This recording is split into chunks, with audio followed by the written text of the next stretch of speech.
Welcome to Lola Sheppard here at Palazzo Widmann at Biennale in Architects Meets in Fuori Biennale in off events. Two short questions, two answers. What do you mean for modernity today, referring to fundamentals and observing modernity? I mean, I think I'll answer in the context perhaps of the work that we've been doing and that is also presented in the Biennale in the Canada Pavilion.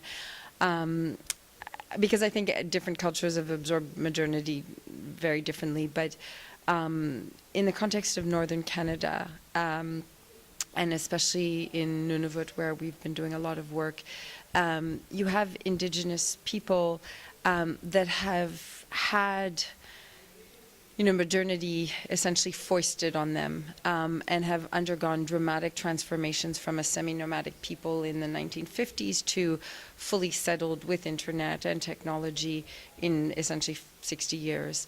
And so I guess what we're interested in, and hence my keyword adaptation, is perhaps not so much or not only absorbing modernity, but adapting modernity. How do different cultures, indigenous and not actually, take certain forces, political, stylistic, etc., that are somewhat universal and start to kind of co-opt them to suit local needs, whether environmental challenges, social realities, and so forth. And so in the context of the North, you get this amazing modern Inuit culture that's emerging, which brings together, they still hunt on the land, but then they'll take Facebook photos and they'll trade their photos and they'll do trading of their meat through Facebook.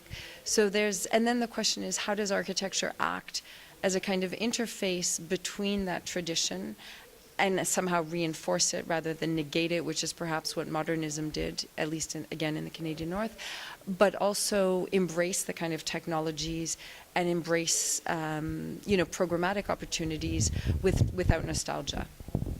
So here comes the second question, that is, how can you synthesize your keyword and keyword adaptation. That represent you? Yeah, exactly, adaptation. So I guess we chose adaptation, and again, partly in the context of the North, it's perhaps more obvious where there's a people that has had to adapt to modernity, there's a people that have had to adapt to a very unique and challenging climate, and inversely that buildings and even modernism has had to adapt to that context. So, even within certain stylistic beliefs, certain beliefs in prefabrication and technology, especially in the 60s and 70s, despite everything, for instance, buildings can't touch the ground. So the way you build is different. The way you touch the ground is different. The way you ship materials is different.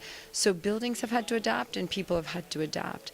And I think this is actually true in any context. I mean, now with discussions about resilient urbanism, with discussions about ecology, there's discussions about how communities in the east coast of New York adapt.